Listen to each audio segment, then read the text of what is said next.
চলো তোমাদেরকে ঘুরিয়ে নিয়ে আসি একটু আমার বাপের বাড়ির চারপাশে প্রাকৃতিক পরিবেশ সব।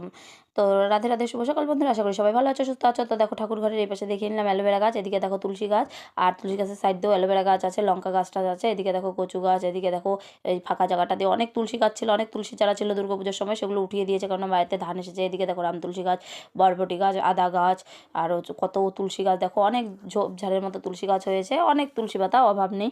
এদিকে দেখো ফুল গাছ, ফুল গাছেরও কোনো অভাব নেই। এদিকে দেখো এত বড় একটা রাম তুলসী গাছ হয়েছে, জবা ফুল গাছ আছে, চারপাশে নানান রকমের আর কি ফুল গাছ আছে। এদিকে দেখো বরবটি গাছ আছে, বরবটিগুলো খুব সুন্দর ধরেছে।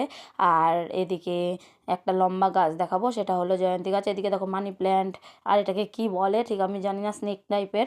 এদিকে দেখো দুধ কচু গাছ আছে। আর এটা কি গাছ তোমরা জেনে থাকলে অবশ্যই কমেন্টে জানাবে, অবশ্যই কিন্তু আমাকে জানাবে যে এটা কী গাছ। আর এই ফুলের গাছটা যে দেখলে ঝোপঝাড়ের মতো, ওটা আমি লাগিয়েছিলাম আর ছোটোবেলায় এনে। আর এদিকে দেখো লিচু গাছেও বেশ সুন্দর আর কি ঝুলে থাকা যায়। এদিকে দেখো আমার মেয়ে ঝুলছে, এদিকে গরু বেড়াল সব দেখিয়ে দিলাম। এদিকে দেখো লঙ্কা গাছ, আর এই দেখো পেঁপে গাছ, পেঁপে অনেক পেঁপে ধরেছে। আমফান ঝড়ে আমাদের অনেক পেঁপে গাছ ছিল, সব ফেলে দিয়েছে বাপের বাড়ি আর কি। এদিকে দেখো বেলালু গাছ দেখিয়ে দিলাম, বেলালু কোথার থেকে হয় সেটাও দেখিয়ে দিলাম। আর বেলালু আর কি পাতার ডোগাটার থেকে হয়। তারপরে দেখো মানি প্ল্যান্ট ঝুলছে, এদিকে ছিম গাছ আছে, এদিকে এটা হলো জয়ন্তী গাছ, ঝিরিঝিরি পাতা, তো এটা কৃমিনাশকও আর কি কাজ করে। এদিকে দেখো বরবটিগুলোও কি সুন্দর ধরেছে। এদিকে একটা ফুল গাছ, এদিকে দেখো মিষ্টি আলু গাছ, এদিকে কালো মেঘের গাছ, ভেন্ডি গাছ, সমস্ত কিছু আছে আর কি, করলা গাছ, পুঁই গাছ, এইটা কালো মেঘের গাছ। আর এদিকে দেখো আমার বাবু যে সরকারি গাছটা পেয়েছে সেটাও আছে, এখানে একটা ছোটো পেঁপে গাছও হয়েছে। আর এই যে হলুদ গাছ, এটা আদা গাছ, এটা বেত গাছ।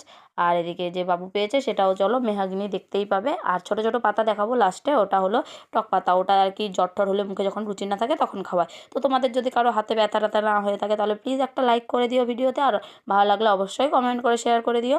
আর যদি চ্যানেলটিতে নতুন হয়ে থাকো অবশ্যই সাবস্ক্রাইব করে দিও। তো চলো আজ এই পর্যন্ত, টাটা, রাধে রাধে, দেখা হবে পরের ভিডিওতে।